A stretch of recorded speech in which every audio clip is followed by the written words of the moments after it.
Cooking with Debbie and Friends, episode 53.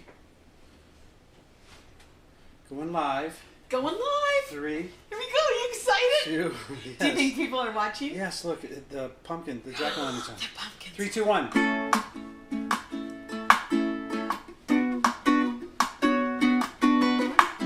Danny can't Cooking sing with dance. Debbie and Friends. Cooking with Debbie and Friends. What are we going to do, Trav? We'll make some good food, talk about marriage and parenting too. All right. Self-care and budgeting, and some recipes for life. Yeah. Cooking with Debbie and Friends.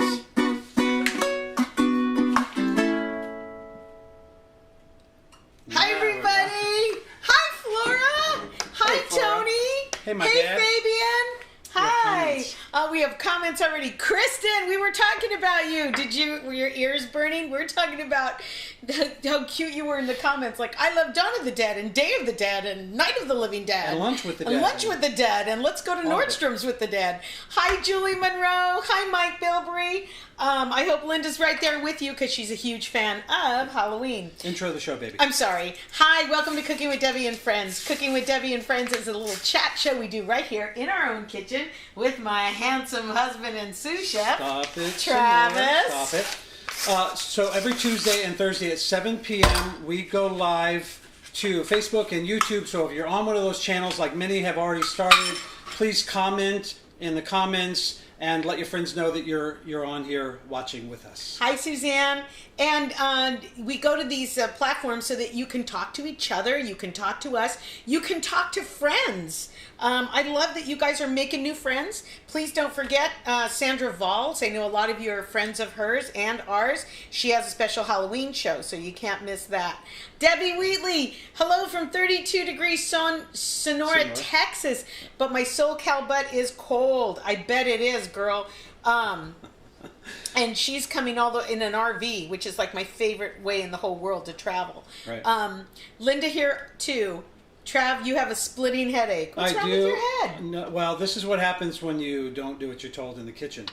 Hey, my brand new shiny son-in-law, Richard Kanemacher. Hi. I hope you're there with Anna Maria. So, anyways, we're going to be talking about Halloween. Before we go any further, we would like to introduce you to our guest for the evening. Are you ready? I'm ready. What are you doing? Why are you I'm making going that to go noise? to that camera. Oh my gosh, it's so exciting. Yeah. We do it live here. We edit this thing live. We're celebrating Halloween tonight, and we're going to be talking about cult classics, and I'm so excited to have this person come in. He is fabulous. He is a friend. He does wonderful work, and he's a great eater. He's a great eater.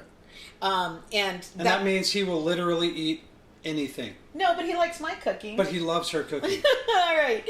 So, without further ado, I would like to introduce, and I will be using notes tonight instead of a board. We usually have a board here, but I wouldn't be able to see We don't the want to lovely block Danny Danny. Wolf. He's 18 feet over there. I'm just going to go ahead and bring Danny in. Danny Wolf has served as a director, executive producer, and showrunner for several television series since 1990, beginning with directing and producing Candid Camera, specials on CBS for the legendary television show host Alan Funt.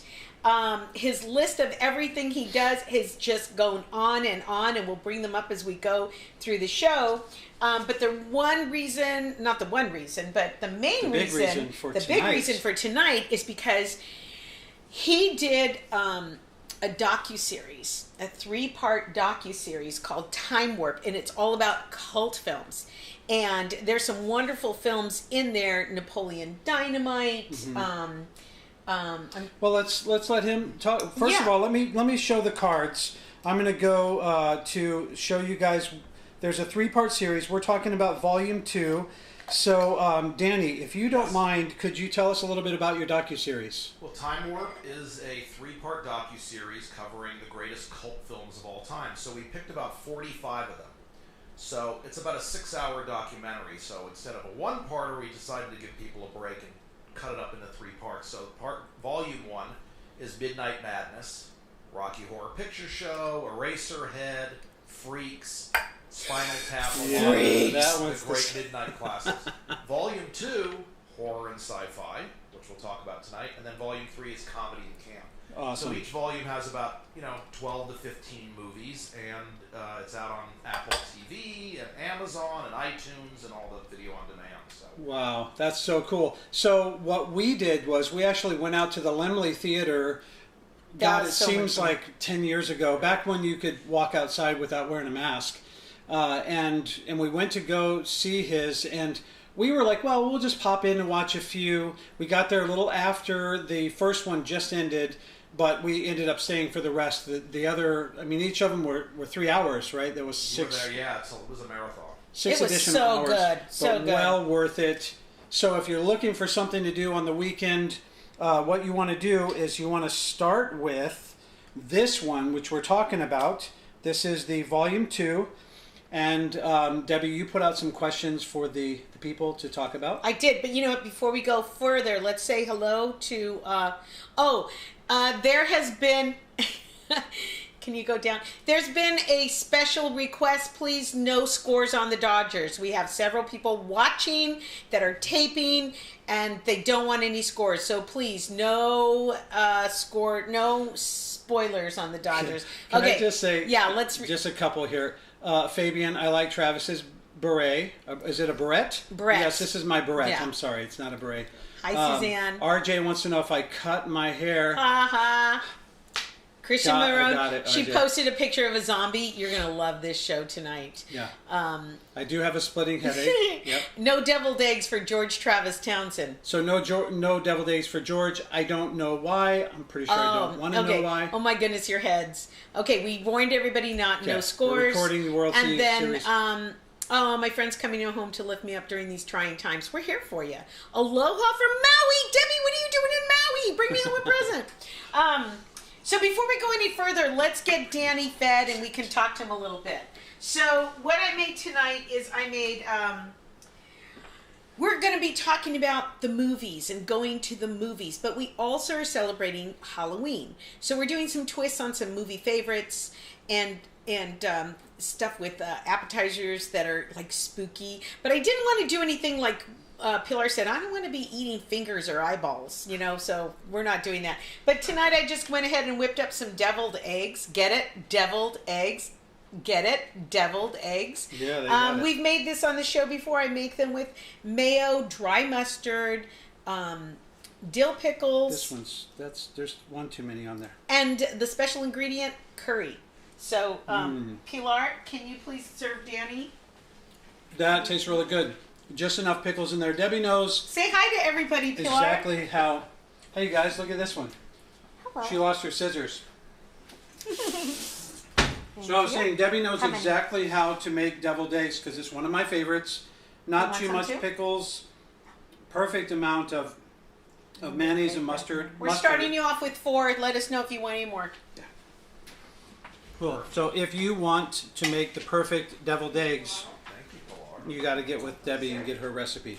And while we're talking, I have a pizza cutter and some crescent rolls, and all I'm doing is I'm cutting the crescent rolls with what? Yeah, come on over. Can you show your mask? Yeah. Oh, because the pouring with Pilar. For me. It was made for you. Can I see it from You know what? Why don't you step in front of that camera? In front of Danny's camera? Well, this was a gift from 6 feet away from the camera. Suzanne. From Suzanne. Yeah. Suzanne made this for me. Mm-hmm. So I just wanted to show that I'm putting She's going to show her mug. So while we're doing that, all I'm doing is I've got... So cute. Get out of there. Hey, Danny, I'm going to mute your mic while you're eating so there's not ASMR for Sandra. I've got some crescent rolls. I'm just cutting them out with some pizza cutters into these long strips and just wrapping my hot dogs like this. It's that easy. Just wrapping the hot dogs up, and then we're going to paint some little eyeballs on them. You can do them with candy eyeballs, so I don't know why you would put candy on a hot dog. I wouldn't do it. Yeah, let's not But anyways, do that. So while Danny's over there with his... so odd little strips. Yeah. Before we launch into the conversation with Danny, I want to say a little bit about Halloween. This is going to be our first holiday that's going to look a little different. Let's face it. Let's address the elephant in the room. Let's address the COVID in the room. Oh, hopefully not. Hey, let's not do that. Let's talk about the pandemic. Holidays are going to look different, and the CDC is asking us to stay home and to not invite large crowds over. Danny's here, and Danny got a test the other day. He tested negative. He has his own bathroom here. Yesterday. He has his own. He has his own couch. We're all 6 feet apart. He's 18 feet that way, by the way, and we have 6 caution feet from the tape. camera. Yeah. We're doing this the right way, you guys. Also, he just tested yesterday. He's COVID-free. Yeah. We're taking this seriously. But as you guys move into the holiday season, just keep that in mind. If you're going to donate candy, there's a way to do it. Well, if you want to get involved with that, Debbie's got something cool to share. I just want to say, look, don't freak out. You can still do Halloween. You can still do Halloween. If you want to wear costumes, wear costumes. If you want to decorate your house, we have a picture here of our friend's house in, I think this was their house when they were in Vegas. They have moved to Florida since. Oh, but isn't that look cool? at that. So you can still decorate your house. You can decorate the inside of your house. My friend Flora was so cute. She said, nobody can see my Easter pillows. I'm going to send you a picture. And she did. It was so cute. So send pictures of your friends in your costumes or pictures of your house. Well, that's why you decorate. You Yeah. want people to see it. Right. So we'll show your pictures. Send it to us. Yeah. And then candy giving. You can still give candy. You can mail candy to friends and kids of friends. You can donate candy. We have some pictures there. Pilar and I, we made candy bags. We made candy bags, 50 candy bags for Maximum Hope Foundation for not only the children, but also for their siblings, because siblings go through a lot when your kids are in hospice. So we did that, and so you can still give candy, you can still decorate your house, you can still wear costumes, you can still have spooky food, and one thing that we're doing, hi Loretta, one thing we're doing is we love spooky movies. We love spooky movies. And so we are going to be talking tonight about how to have a spooky night right there in your own house. And we got a question from the Kanemaachers who asked Danny, because cult films have a big midnight following. That's how a lot of them, found their audience, was a midnight following. But of course now theaters are closed. What can you do? Why not have a midnight movie night at your house? Right. That'd be fun. And no better movie series than the ones that Danny put together and compiled. Before we go any further, Danny, what is your favorite part of that docu-series that you did? Well, I mean, I'm a huge horror and sci-fi fan, and I've always grown up watching horror films. Now my 12-year-old niece, I took her to see the director's cut of The Exorcist the other night. Oh my God. At a theater in Westlake. How old is she? She's 12. The funniest part is she said, I saw it when I was 10. Oh, nice.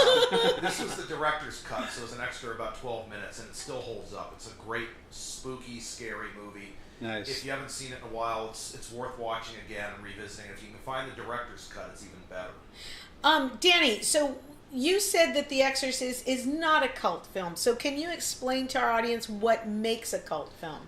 Yeah, I mean, certain movies they were too successful and too big. A cult film is really a movie that never really found its niche when it came out. It fell through the cracks. Maybe it went under the radar. It didn't have a wide release, and then sort of found its calling years later. A movie like Office Space didn't do well in the box office, but then years later, Comedy Central, VH1 started airing it a lot, and then it became sort of this cult film. And now everybody's quoting it. Yeah, it's a quotable movie. Napoleon Dynamite. Is that a quotable movie that makes a cult film? If it's part of sort of the zeitgeist, where everyone knows if you say certain lines from films. I mean, Rocky Horror will always be the greatest cult film of all time. It still plays midnight shows, for 40 years later. But The Big Lebowski has become a cult film. It didn't do that well in the box office, and now they have every year Lebowski Fest, and thousands of fans show up, and Jeff Bridges plays as the dude with his band. Right. So it's a movie really that could take years later to sort of find its audience, and that's really what makes a cult film. Did you turn that on? I think you muted me. No, I didn't. Yours. I didn't touch it. I just want to make sure. They said it's hard to hear, Danny. Perfect. I turned you up a little bit. Okay. I apologize. We're going to take that question one more time. Do you mind, Danny? No. Okay. We asked, The Exorcist isn't a cult movie. What makes a cult movie? I'm sorry, Danny. Yeah. Well, generally, I mean, you know, when I wasn't Star Wars a cult film? I mean, yeah, it's got a huge cult audience, but it was too big a movie. It was too successful. Cult films weren't movies, or were movies that were really successful when they first came out. Mm-hmm. The Big Lebowski is now a cult film. When it came out, it really didn't do that well in the box office. Then it sort of finds its audience either through home video or midnight shows. And then all of a sudden, years later, there's Lebowski Fest every year. And Jeff Bridges comes and plays with his band. You know, it's usually a movie like that maybe when it was released, it didn't get a wide release, or for some reason it came out at the wrong time and really wasn't that successful. Harold and Maude is a great film. Oh, That sort of was a movie that grew its audience years later on college campuses and then started playing midnight shows. And that sort of then becomes, you know, it gets its cult. Dawn of the Dead I saw originally as a midnight movie. Really? Which is the sequel, of course, to the great Night of the Living Dead. And Why do people think that's so scary? I don't think that's It's so scary. well, Night of the Living Dead is scary because of when it was made, and it was black and white, and it was the first zombie movie. I probably need to watch it again, I think. Dawn of the Dead's a little campier. They say it's bad again. The sound is bad again. That's odd. Well, Fabian said it's better, and now it's bad again. Oh, I wonder if it's pushed in all the way. I apologize. We are producing this all right here. I've got a soundboard here. He's got a lav mic. Danny, can you give me a check 1 2? Check 1 2. Oh, that should be better. Yeah, your dad said fix his mic too. I see it bouncing. Yeah, so it might just be. But you guys can hear him, right? Because if I need to, I can put an ambient mic over there. Yeah, let's do I'm that. gonna grab that. Yeah. Thank you. Okay, you guys talk. I'm gonna do this real quick, just as a backup. But Debbie, there's great cult horror films to watch this week, of course. Yes. What we feature, the Texas Chainsaw Massacre. Texas Chainsaw Massacre, yeah. Is a great film, a great cult film, and still holds up because, as Dan Madigan, who I interview as a horror historian, said, if hell had home movies, the Texas Chainsaw Massacre is one of those films. And it's true. I mean, shot on 16 millimeter, has that grainy, almost real feel to it. And it was just Tobe Hooper, one of the greatest directing jobs in the history of cinema, is the Texas Chainsaw Massacre. Wow. If you're looking for a movie to watch a Halloween night, I obviously recommend that. Another movie that people might not have seen that's a great Halloween film is Sinister with Ethan Hawke. Really great horror movie from a few years back. I recommend that. Hereditary with Toni Collette. I hope everybody's writing this down. We're going to have to go and we'll pop quiz. No, because don't you ever just sit there scrolling through everything going, what's a good movie to watch? What's a good movie? So can you pop those off again real quick? If I had to recommend, if you're looking for a scary Halloween night movie, I say Sinister with Ethan Hawke, and if you like it, there's a Sinister 2, which came a few years later, which they have these home kill films, these home movies in the Sinister movies that are amazing, really spooky. If you want to see Hereditary, is another movie from a few years ago with Toni Collette. Extremely well-made, spooky, scary movie. You may have to watch it twice because it's kind of hard to figure out. Hostel 2. That's okay. Now, Hostel is a new kind of, well, for me, it's a new kind of genre. And it was, somebody just said, my husband loved Rocky Horror Picture Show, Loretta. He saw it downtown Covina. He'd bring squirt guns, rice, etc. I've never seen it. Apparently, being in the audience is an awesome experience. So he says, can we address this right now? What makes it, watching cult movies with other fans, fun? Well, audience participation, of course. I mean, Rocky Horror is the granddaddy. You know, you bring toast, and you bring your newspaper, and you bring the umbrella, and the squirt guns, and the rice. And we cover that in Volume 1 of Time Warp because that is the greatest cult film of all time. It's never left the theaters. Right. It's still playing. It's never left. But when it first came out, Rocky Horror was a small stage play.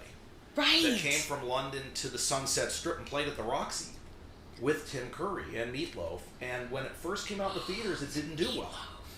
And then it basically was re-released. And then again, found its midnight spot, and then the audience participation is a great way to see a movie. Right.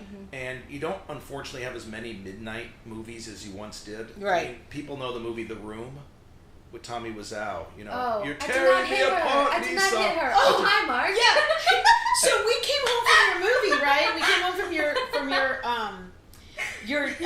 premiere, and Pilar was here, and I said there was this movie where this guy. He said, I don't know what I said in the. I did not hit her. I did not hit her. Oh, hi, Mark. And Very good. So that was the line, and she's never seen the movie, but it's a tribute to how cult films have these lines that you say, and they become part of pop culture. I mean, The Room, there's Room bobbleheads, and The Room plays midnights in London and New York and San Francisco and LA. And the movie wasn't intended to be what it became. You can't set out to make a cult film. Right. It's the audience that makes the cult movie. Well, so when Tommy Wiseau is making The Room, he's making what he thinks is a good, serious, well-acted movie. In reality, it's none of that. And it took a few USC students wandering by a Laemmle Theater on Sunset to go, hey, what's this movie that was about to close in 24 hours? Went and saw it, and then called all their other friends and students and said, you got to come to the Laemmle and see this movie. And that basically created... We're sticking these in. We're sticking the mummy dogs in. And it created this basically fandom where you can't get into midnight shows. And what makes The Room great is its audience participation. So there's a picture in the movie of a spoon, a framed spoon, and every time the camera passes it, everyone in the theater throws plastic spoons. Thousands of them. The one midnight showing I went to, I couldn't find just spoons. I found knives, forks, and spoons as a set. So we were throwing knives and forks in the theaters as well. And then when you leave, you're walking literally on like a foot of plastic silverware. Well, that's how Rocky Horror Picture Show is. Yeah. You take your newspaper. Cover your head. Sure. And then the toilet paper. Great Scott! Woo! What else, Danny? What else did you take? Anybody else remember what you took? Rice. Your lighter. The lighter, the squirt guns, like you said. The squirt gun, rice, throwing rice during the wedding scene. Sure. It's fun. But it's fun to go to a movie where there's audience participation and everyone knows, and then it becomes like a clubhouse. Mm-hmm. Right. If you go back, you know the same people, you're accepted. Right. Yeah. There's no one that's not accepted in a cult midnight movie house. Like it's like family. And if you go see the Rocky Horror, they act out and they have people cosplaying and acting out. Of course, yeah. The movie, and there's another movie called Hedwig and the Angry Inch. We came home and saw that one. Great movie, and they were doing midnight shows of that in Hollywood for years and acting the full movie out with a live band. Really? And it's like, it's going to an event. It's not just a movie. You're going to now an event. And Hedwig is an amazing movie. Yeah. John Cameron Mitchell and had a musical. Yeah, it was really good. Great music. When we were at your the showing, I pulled out my phone and I started typing up titles so that I could come back and cue them up, and we did exactly that. We probably watched at least 5 of them within the following couple months after seeing your series, and then when you sent us the list after, we queued up some other ones too. But then we also got Time Warp and watched that, and we got Skin. Yeah. Before we go any further, I'm going to give him your next course. Something you always have at movies are nachos. Ooh. But we didn't want to give Danny just regular old nachos out of a jar. So what I did is I sauteed some onion, bell pepper, jalapeno, and garlic in some butter. And then I added white cheddar cheese. It's the best to melt. And instead of using milk or cream, what I used is evaporated milk, a can of evaporated milk. And so just let that all play together. And so unfortunately, I had to be the taste tester last night. And I know it was so bad. It was hard, but I did the hard work. Danny, I have nachos for you. You want to show the people? I say about the nachos, because with Halloween, usually the scariest movie theater food is the nacho cheese. Why? Because it's that you don't know what it is in the theater. It stretches forever. Yeah. Danny, I've got fresh jalapeno, pickled jalapeno, orange bell pepper. What would you like on top? Any jalapenos, right? Yeah, I liked the jalapenos. The bell peppers add a nice little flavor with that I like white the bell queso. because they're orange. So this is a little bit sharper. So if you do a recipe like this and you don't like sharp cheese, you want to make sure to go with a mild white cheddar. I actually like a really strong cheese, so this is a really nice. It's like a grown-up nacho is what it really is. And we have some friends who show that to the people. Oh my God, look at that, you guys. It smells so good. It Do you want really me to make does it for smell good. Yeah, you can make me her. You can get him a fresh napkin and a fork. We have some friends, the Kavanaughs. We went back to St. Louis to Debbie had a gig back there. They took us to their favorite little pub that served this, but they served it with chicken, and the queso was just like stringy, and it was jalapenos, and oh, it was so good. So this is a take on that, and Danny, I hope you like that. I'm going to get me some of this here too. Maybe not, because I'll be crunching into The combination of those nachos and the money dogs, So it really Well, does it's smell theater food. fantastic in here too. Also, if you cut over to Danny, what we have over there for him is we have candy in a box. Yeah, they can see it on the. Yeah. This. So if you're going to do a movie night, you know, it could be a scary movie night, it could be a cult movie, it could be just Christmas movies. You know, get those big boxes of candy. We found those for $1 each at Walmart. Everybody has their own. Travis and I went to an outdoor movie back when we could touch people. And rooftop movie.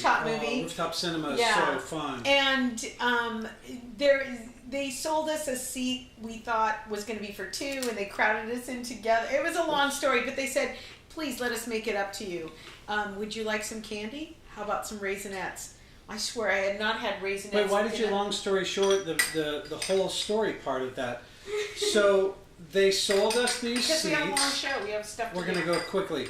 And it turned out that these big giant seats were for two people, but of course, I thought because of my size that it was just for me, and we had to share it, so they gave us some candy. These nachos on the list for girls' night. Can't wait. Pilar, this is yours, honey. No, that's yours. that's yours. This is mine? Uh-huh.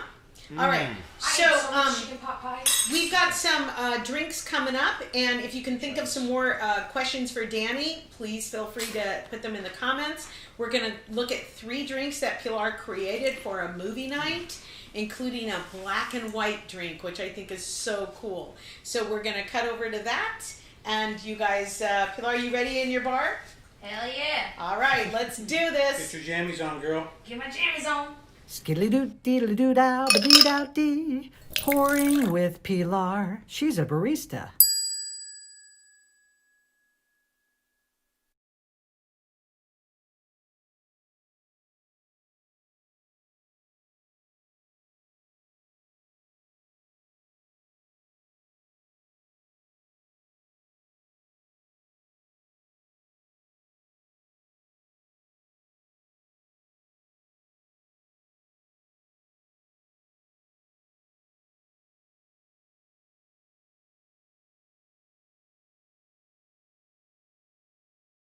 Skiddly-doo-dee-doo-dow-ba-dee-dow-dee. Pouring with Pilar. She's a barista.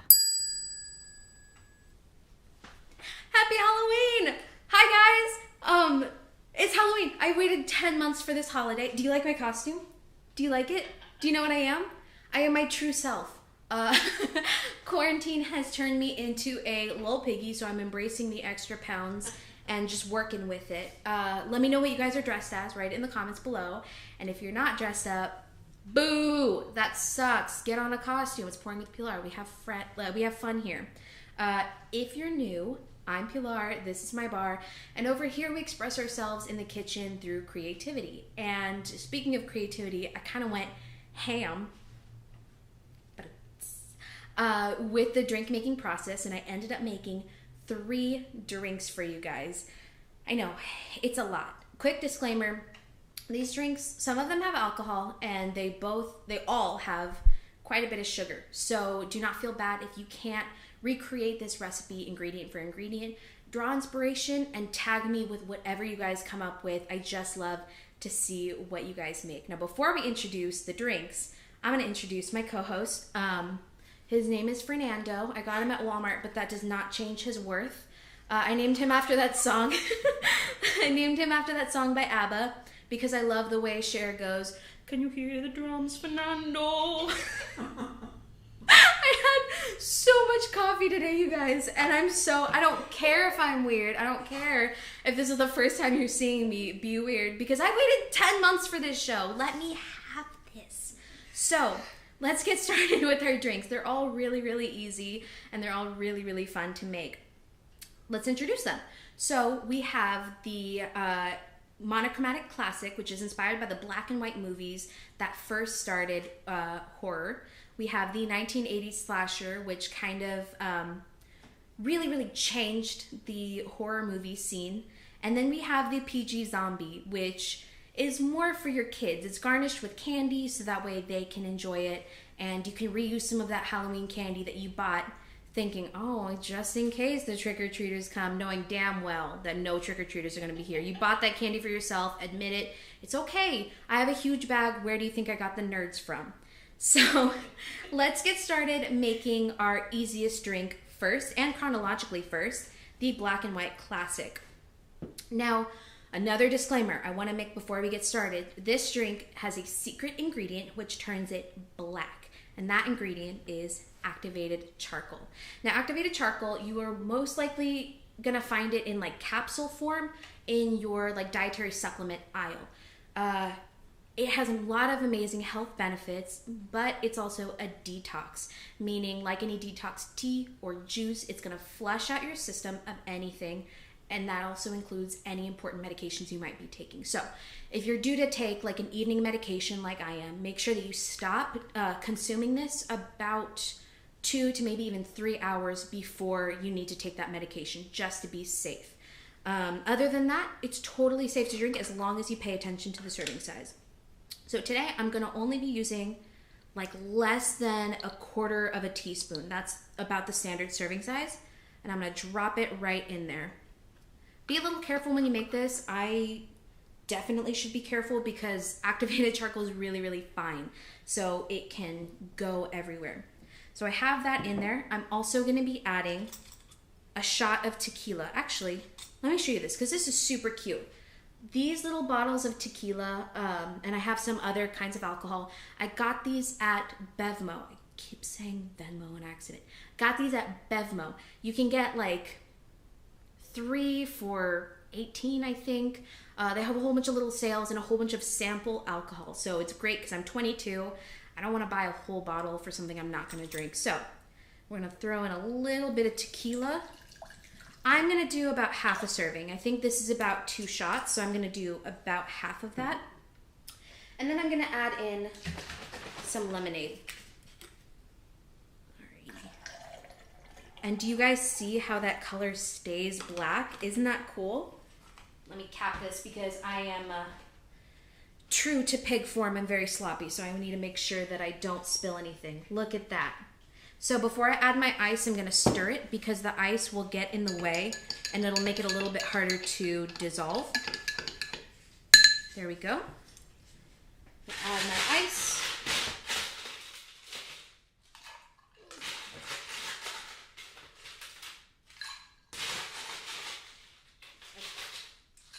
There we go. Not a ton of ice. All right, and then as you can see, we've already lined the rim with black sugar. In order to do this, we took corn syrup and we rolled it in corn syrup first and then rolled it in the black sugar.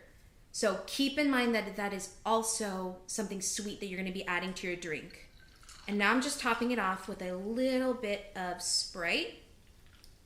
Oh, she's darling. She's so gorgeous. And then I know it's a black and white one, but what would a drink be without a cute cherry on top? She's sinking, aren't we all, in 2020? I'm sorry. So there she is. There's her little cherry on top. It's black. It's delicious. I think I can try it because I don't have the microphone right up on me. I know one time I tried to drink it and you could hear all of that action going on, so I've been a little hesitant since. So I'm going to take a quick swig. That's good. It's sparkly. You don't taste the charcoal. It has that lime and that lemon in it. And because we rimmed it with corn syrup, that sugar is not going anywhere. That's not going to be crumbling off and giving you that kind of mustachy effect. So now that we've got that drink done, let's work on our 1980s slasher. This one I kind of mashed up like a Roy Rogers and a Jack and Coke and, you know, all slasher style and made them into this. So this one is a little bit more fun to drink. Roy Rogers, if you don't know, some people call it the Boy Shirley Temple, which I think is stupid, but whatever works. I'm not an official bartender. I'm just 22. So there we go. All right. This is about half a shot or about a tablespoon of grenadine. I'm also going to be adding, where's that spoon? I'm going to use the same spoon because I'm going to be drinking these guys. And Mom, Dad, can I spend the night here? Because I'm drinking both of these tonight. They're so good. I'm going to add about a quarter of a teaspoon of vanilla extract. And then a couple drops of food coloring. Oh God, I don't want to get it on my costume. Is it really even a costume at this point? It's just who I am. So I'm going to mix all of that up, and then I'm going to add the ice on top of it. I want this layer to stay there. I don't want anything to disturb it. So, pardon me real quick, ASMR.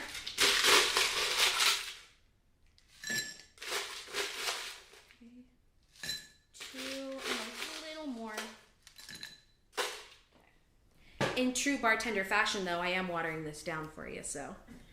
All right, now I'm going to be taking whiskey, and it is the Jack Daniel's Honey Whiskey. I like this one because it makes it a little bit more sweet.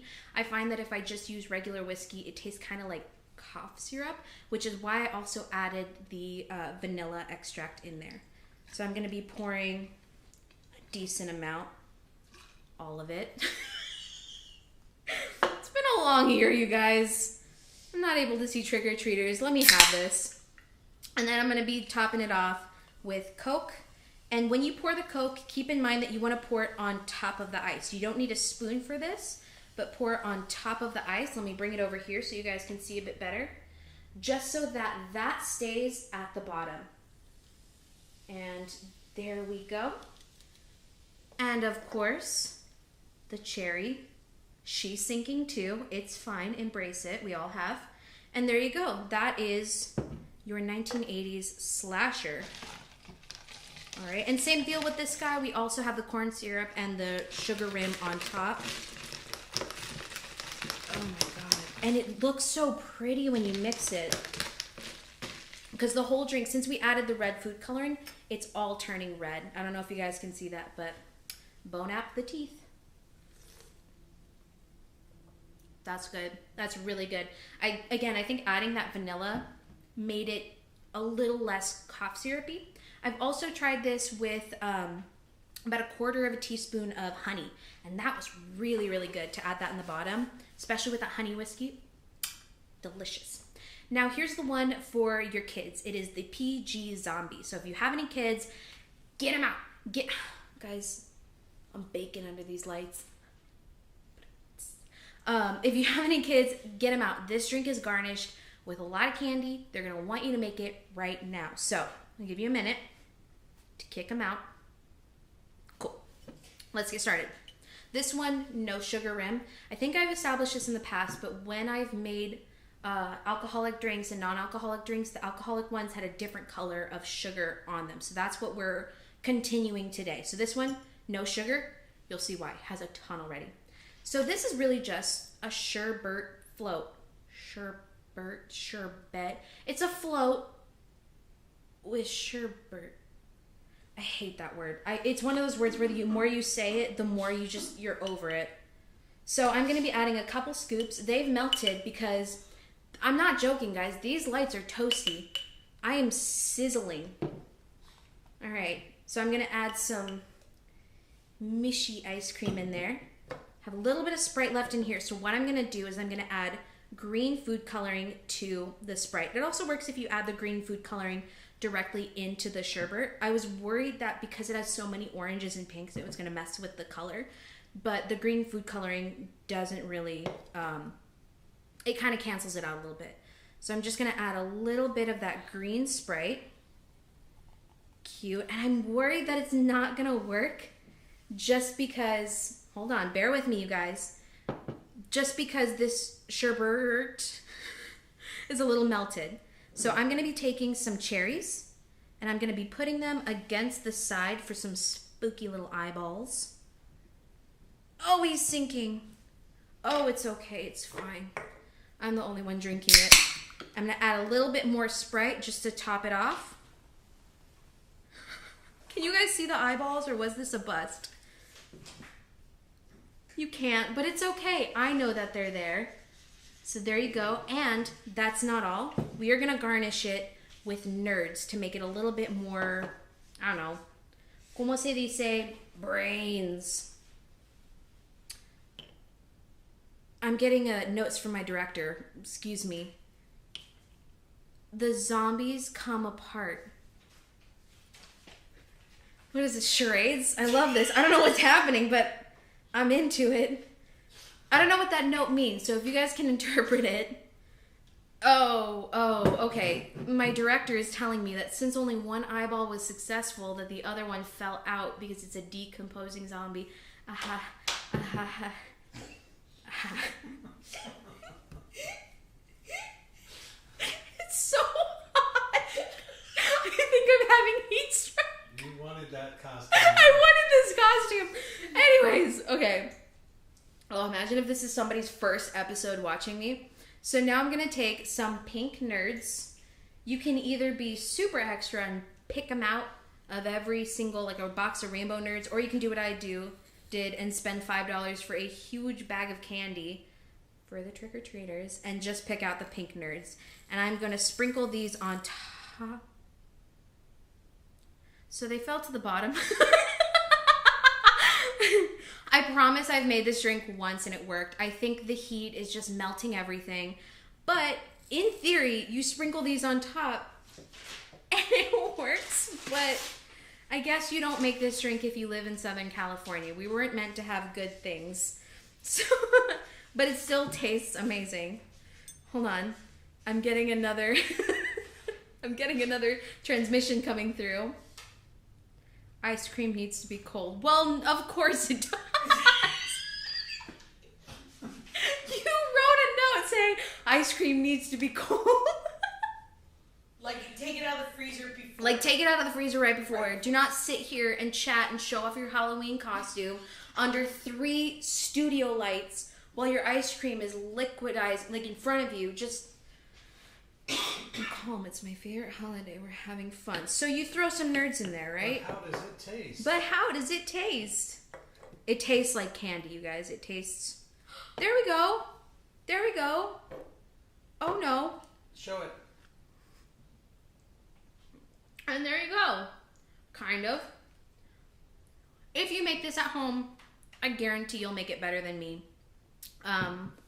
Temperature is a huge deal. And that's also something I want to talk to you guys about, is serving these drinks. These 2 drinks, perfect to serve. This one, like I said, might need a little disclaimer because of the charcoal. This one is perfect because see how the grenadine stays at the bottom? So these are great if you're having somebody come over and you can make them a couple minutes beforehand. But this one, you might need to show off your barista skills and make it right in front of them, because if not, this will happen. We're all about the Pinterest fails here. And we have fun. So those are the drinks. They're fun. They're cute.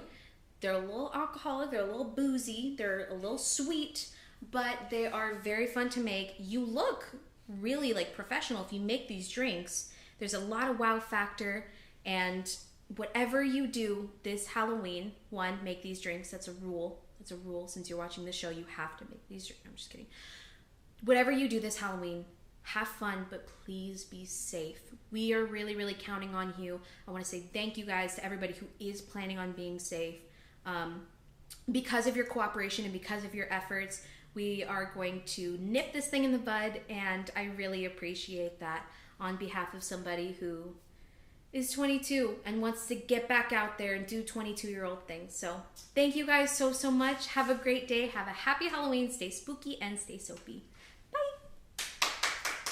Skiddly-doo-dee-doo-dow-ba-dee-dow-dee.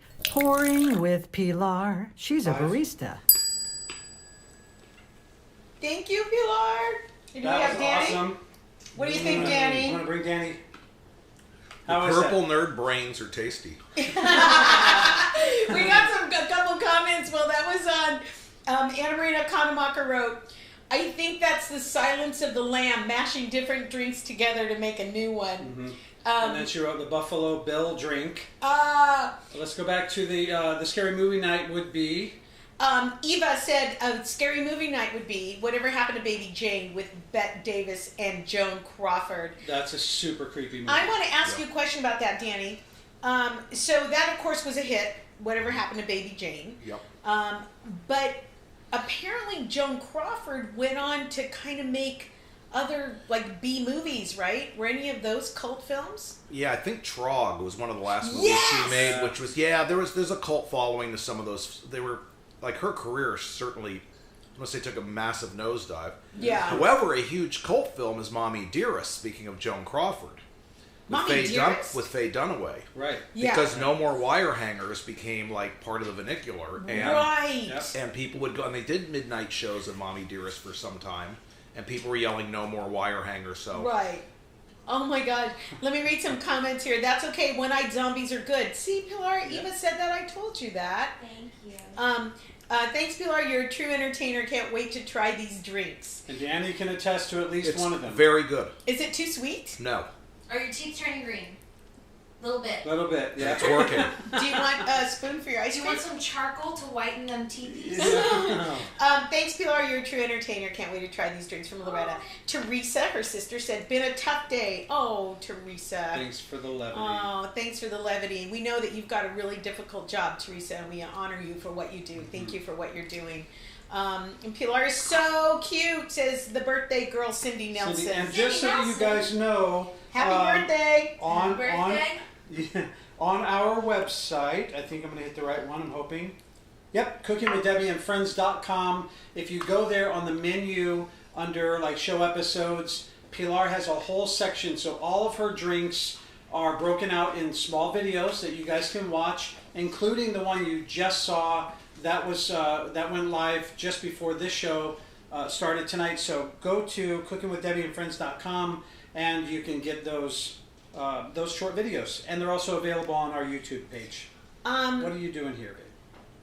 Oh, so what else do you get to eat at the movies? You get hot dogs, right? Everybody gets a hot dog at the movies. That hot dog that's been there for 4 days, twirling on that thing. Well, these are fresh hot dogs, and I made mummy dogs. And these hot dogs were made with a crescent roll. This is for my sister because she says, I don't know how to make those. It's real easy. Some people just wrap the crescent roll around the hot dog, right?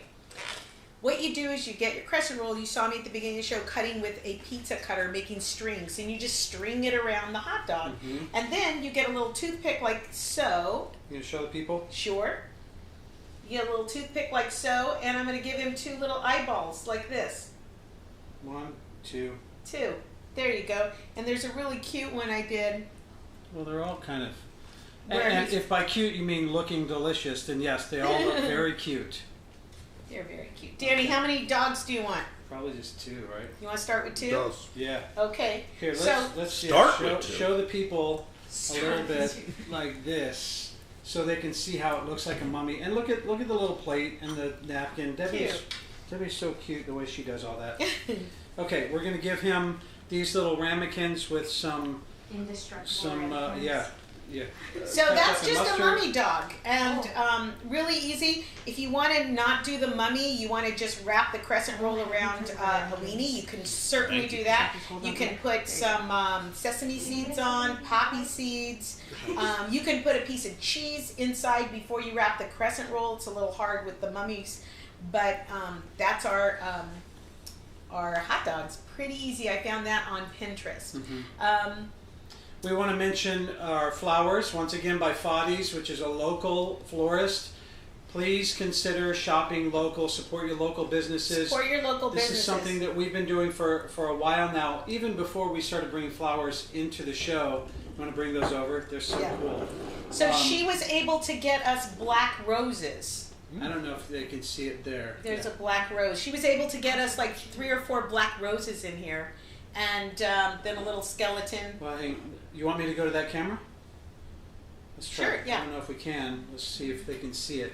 Turn it like this. Yeah, there's that black rose. Got a black rose in there. So, you know, what we're trying to say here, people, holidays are going to look different. I know it sucks, man. It sucks to high heaven that we all have to kind of stay in our houses, but we have to do what we have to do so that we can all get better and come along and do what the scientists and the CDC is telling us to do to get better and to protect each other like we're protecting each other tonight.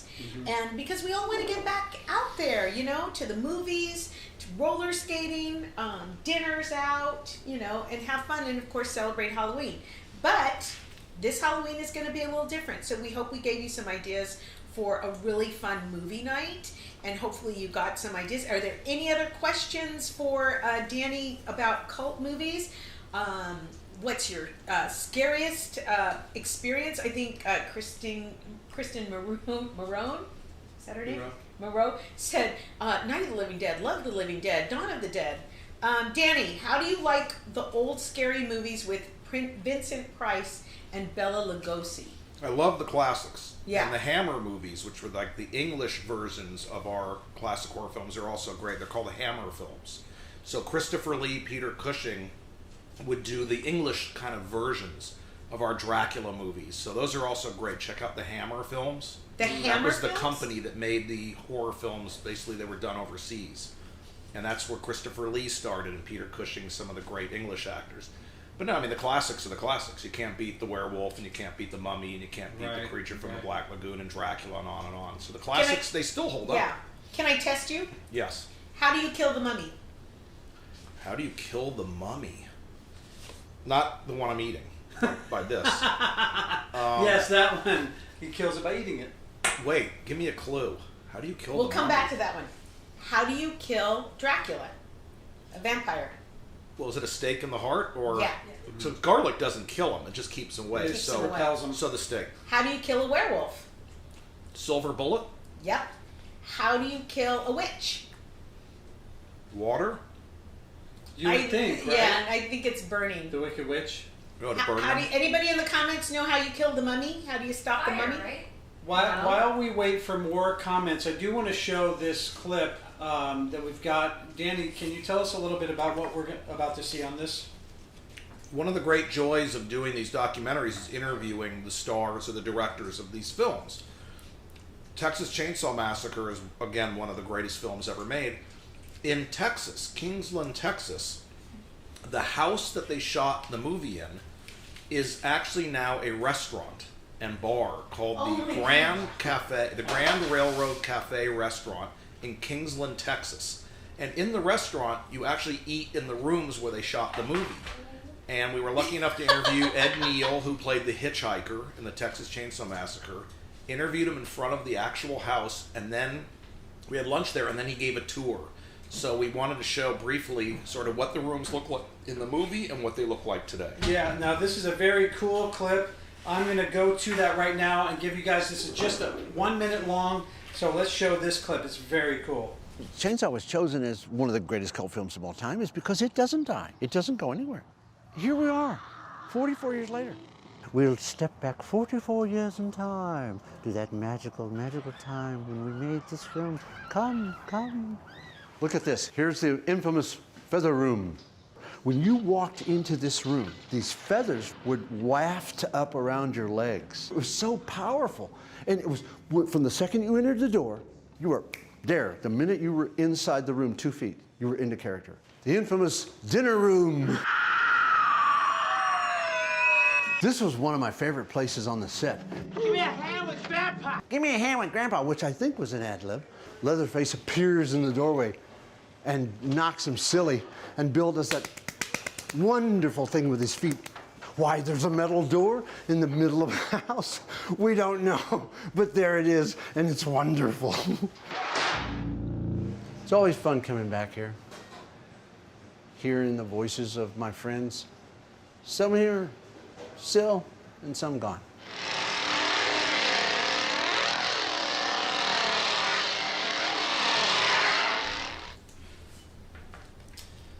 Wow, that is such a cool clip. I love that guy. I didn't realize until you had people standing up. He was sitting right in front of us. while we were watching these. So it was so cool to be a part of that event at the Limley Theater and being watching these while a lot of these people in many of these movies were in the room. It was really fantastic. Once again, it's called Time Warp, the greatest cult films of all time. These are all three here so that you can queue it up on Netflix. I'm sorry, Amazon. On this one, it's on Apple TV. Apple TV as well. iTunes. Video on demand. So do yourself a favor, queue these up and watch them. We watched them in a weekend and they were amazing. So good. Danny was the producer and director. I do want to do one more which was very interesting, and I want to give you just a moment to talk about that one. This is called Skin, A History of the Nudity in Movies. This is their latest film that came out? Yeah. Okay, you want to tell us about that? Yeah, it's a new documentary also on Amazon Prime, Apple TV, iTunes, Video on Demand. It's basically the history of nudity in the movies from the 1880s to today. So it's kind of a historic... The 1880s? The first ever film was Bodies in Motion, which were nudes. The first thing ever shot on film. So we start the documentary there, all the way through the Me Too movement. But it's really, it's not a breast fest and it's not exploitive at all. It's really an educational look at the film industry, the MPAA, the Hays Code, and how nudity has changed through the decades, and how movies were made, and how nudity was seen. And a lot of interviews with actors and actresses and directors that have appeared nude in movies, basically how it affected their careers, how it affected their personal lives. What did it do for their careers? So a lot of famous people who've done nude scenes or participated and had really very interesting, fascinating stories about doing nudity in movies. So it's really something educational. You'll learn a lot. And it's a really good, easy watch, too. We watched that on a Saturday. We like to watch documentaries on Saturday mornings. And it was really good because, like you said, there were actresses that I never... Julianne Moore. Done a lot of nudity. A lot of nudity. Kate Winslet. Yeah, you would be surprised how a lot of big-named actresses have done some 10 to 20 movies with nudity. Right. Yeah. Question about that. Does it address the difference between men doing nudity and women doing nudity? Yeah, absolutely. Good question. We cover male and female nudity because there's a big difference and how a man is portrayed in a movie and a female. And we interview Malcolm McDowell, who was sort of at the forefront of nudity in the movies in the late 60s. In his first 3 movies, he did nudity. Wow. In Lucky Guy and If, and of course in Clockwork Orange. So he was sort of, about being typecast, then only getting scripts that required roles with nudity, which you don't want to do. You don't want to be known as that guy or that girl that only gets hired because you're willing to take your top off. And we cover that, and a lot of actresses and actors talk about it. But yeah, male nudity, we address that. And how it's changed over the years also, and the differences between European nudity in movies and American movies. Danny, if you had to pick one of your favorite horror cult of all time, what would you say? With the Texas Chainsaw Massacre, without a doubt. Right. I haven't gotten through that one. The greatest horror cult film. That's always going to be my number one. There's a movie, Lucio Fulci, an Italian filmmaker, directed a movie called Zombie. In America, it's called Zombie 2. You'll know if you see the poster, it's a zombie face that says, "We are going to eat you." Is probably the most underrated horror film ever made. When it plays at theaters and rep houses in LA, you can't get tickets. It sells out every year because horror fanatics think it's the greatest horror movie ever made. Zombie 2. It's just called, it's really called Zombie. In the US, it was released as Zombie 2, but it's a Lucio Fulci directed movie. It's unbelievable because these zombies are real. They're not like gray makeup on their face. The worms are coming out of the eyes. They come out of the ground. They look actually like real zombies. And the special effects are unbelievable. So watch Zombie by Lucio Fulci. I watched a zombie movie on the Turner Classic Movie Channel. And these zombies didn't look any different than you or me. They were just dead. And they would just move through life. Which I guess was the origin of zombies in the country from which they derived. Do you remember I did a whole report on that? Yeah. Look at Kristen Marone. Yes! She's so cute. We got 2. Richard says you unwrap the mummy, and I think that might be that might be something. And then Tony said, "Kill the mummy with a match." So fire. Kristen Marone, have you seen Zombie 2? She probably has. I think she probably has, based on the yes and the thumbs up. Yeah. One last horror question for you. Yes. If you were to, you've seen Train to Busan? No, I've not seen that. You saw it live. I've seen it live. Okay. So this is a movie that I personally have seen at least 3 times. Pilar, how many times? Over 5. Okay, over 5. You got to read though. You have to read because it's Korean. subtitled. It's in Korean. But I will tell you right now, if you want to watch a movie to get your heart racing, your palms sweating, you're watching this is action packed, but you do have to read. Train to Busan is a must watch. You have to watch it. It gives 5 Pilars. 5 stars. Get it? Also, I want to throw one last question out to everybody here. You know, in an age where we're trying to fight anxiety and depression, which is the show that we did last week, what is it about horror movies or sci-fi horror that makes our anxiety something we can better cope with? And that's a question that, you know, we would welcome in the comments. If you find that those kinds of movies quell some of your anxiety, anybody want to speak to that? Well, escapism. Escapism is the word that comes to mind right away. Mm-hmm. It takes you out of, if you can get invested in a movie like a Texas Chainsaw Massacre or a Rosemary's Baby or an Exorcist, you forget about anything going on in your life. Right. A good movie, you get so invested and you're so hooked on it, you're so interested, and it's so well made. Mm-hmm. Life disappears for whatever is going wrong in your life, or if you're having a bad day, it's gone. Those 2 or 3 hours, you're so invested in a good film. Mm-hmm. Yeah. It alleviates the day. It takes it away. That is such the perfect answer. As a Pittsburgh native, Richard Conemacher. I'm required to point out that the greatest zombie film of all time is Night of the Living Dead. My bird card depends on it. Pittsburgh. See, that's a Pittsburgh. See, now Pittsburgh was where George Romero was from, and even ask him if the mall is still open where they shot Dawn of the Dead, which He is wants in to know Pennsylvania. if the mall is still open, he's Richard. He wants to know if the mall is still open. What did you say? That they shot Dawn of the Dead in, which is in Pennsylvania. Oh, yeah, that was a good one. How funny, my bird card depends on it. Exactly, Bernadette Reyes says.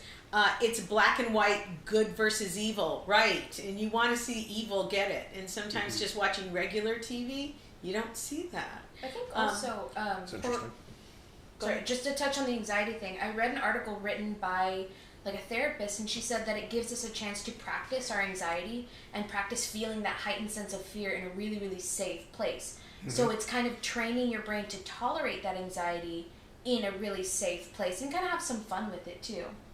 She's got brains in spite of the Horror movies remind me of my childhood and watching with my grandparents, so it reminds me of happier, fun times.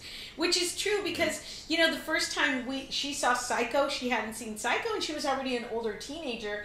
And it's so much fun to watch those kind of movies with somebody, knowing something's going to come up. Watching It's a shared experience. Sally Cleaver, as the viewer, we survive after a horror film. We're the final girl. Right. Yeah. We're the final girl. Yeah. That's a good point, Sally. Sally, why didn't you... Our adopted daughter, by the way. The Monroeville Mall? Oh, yeah. Yeah, close that's to what my he house, said. he says, Yeah, it's pretty close to my house. Oh, So, wow. You have one last thing you want to show the On the people? zombie note, we're gonna. So, I made a cake ball fiasco, and my cake balls didn't turn out. They were delicious. I saw that. They were delicious. On the though. sticks? Yeah.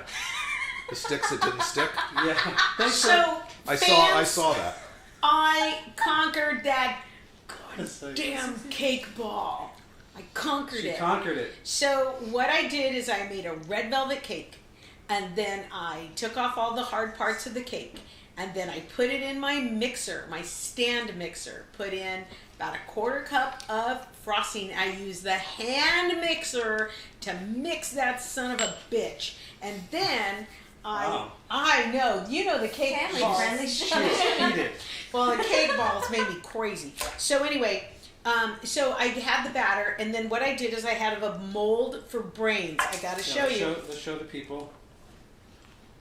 Brains. Here, go up a little and like this. Like Don't that. let them slide off. They're not going to slide. Honey. She gets... How's that? Yeah. Oh, here, that's perfect. Let's go back to it. Okay. Now So, you can see the brains. This is loved Cake Ball Fiasco, one of my favorites. Thank Oh, you, somebody Sally. said they love Psycho. Yes, cake balls, you rock. Okay, Suzanne. so here's what I did. I got a mold for chocolate, and I used my candy wafer molds, chocolate wafers, and I did a white chocolate with a little bit of pink tint, and then I did a pink chocolate that was already colored pink, and then I did a red velvet cake with cream cheese frosting. Can you get me cutting this? Unless you go up there to it. Let's try it. I'm going to cut it and then I'll open it. Yeah. Well, they can kind of see it from there, but there you go. now just show it on the. Hold it up to that camera, babe. Okay. There you go. There's that red velvet with cream cheese frosting in a chocolate mold. You pour your chocolate into the mold, put it in the freezer for 5 minutes. Then you stuff it with the cake ball mixture. You put it in, and then you coat the back. And you put it in the freezer for another 5 minutes, not too long, because then your brain will crack, and who wants cracked brains?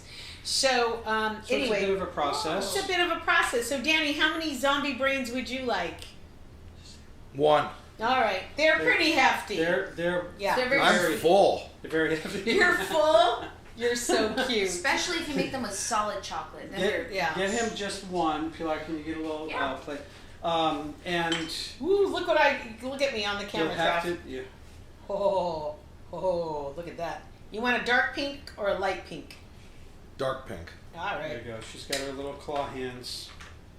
Ooh.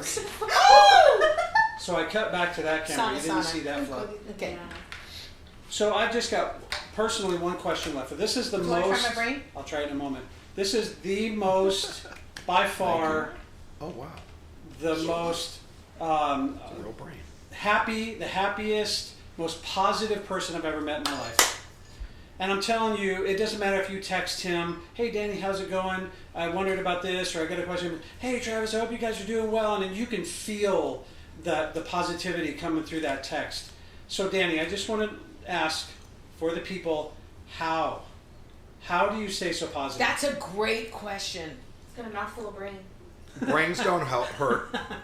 And the brains are very good, by the way. Oh, good. I like it. Danny, get a little No, you just have to chug along. That's what you never look back. You just keep looking forward. There's always something positive around the corner. Always. Uh-huh. So if you feel down or you feel depressed, it's temporary. Good times are always ahead of you. And make good times happen ahead of you. Anyone can make that happen. So you always just stay positive. Be optimistic. No pessimism. I know Well, it's that's- hard this time of the year and it's hard what people are going through, but just think to the future. Think going back to Disneyland when it opens, and think going on trips. It's all going to happen. You know it's going to happen. You just ride it out. Yeah. You do what you're told. You live to live, live and be good to others, and protect yourselves and protect others. You get through it and you move on. That's Well, it beautiful. really is such a beautiful sentiment. Yeah. And coming from him, I have no doubt that's exactly what he does. Yeah. It might be easier said than done for some of us, especially right now because of what we're going through. But if we can escape a little bit here and there through some movies, Absolutely. if we can get together socially distanced, Absolutely. enjoy food together, I think this helps. But also just that positive mentality. Yeah, absolutely. And somebody, our last comment here, Bernadette. when you feel down, Bernadette says, when you feel down, watch a scary movie. Wow, that's smart. Well, everybody, that's our show. We want to thank our guest, Danny Wolf. He is such Thank a you. great guy. Don't feel like you have to eat that whole brain. I know we filled you up with sugar and It's Got good. candy It's moment. all good. It's all good. please come back on Thursday when we celebrate Dia de las Muertas and we talk about some of our family members who have passed on. And it'll be a dessert night. We'll be making something that I am known for, a special dessert that I am known for. Oh, somebody said, thanks, Danny. Our friend Suzanne, thanks, Danny. Hi, yes, Suzanne. better times ahead. He said, hello, Suzanne. Suzanne, you and Jack should download those or go to Amazon Prime and get those movies. They're really good. Eva, you guys are awesome. Thanks again. Love you. Until next time, take care and be safe. We absolutely will. Thank you so much for letting us come in your home. Richard Konemacher says, thanks, Danny. Paula Gelman, thanks, guys. Great show. Kristen says, good night, everyone. Thank you again. We'll see you on Thursday for our Dia de las Muertas show. We love you. Thank you. It was an honor to be here. And let's hear it for our friend Danny. Everybody clap. Yeah. Good night, everybody. One more time. Cooking with Debbie and friends. All right, bye, guys. Give me some of that brain. Danny, you don't have to eat all that chocolate. Yes, you do. Those hot dogs are so good with the mustard. One There's of us. more. One of us. It's all like, I wish movie theaters had everything you had. Mom, start a movie theater. She didn't even see the movie. What movie? Say it. Freaks. Yeah. One of us. One Yeah. of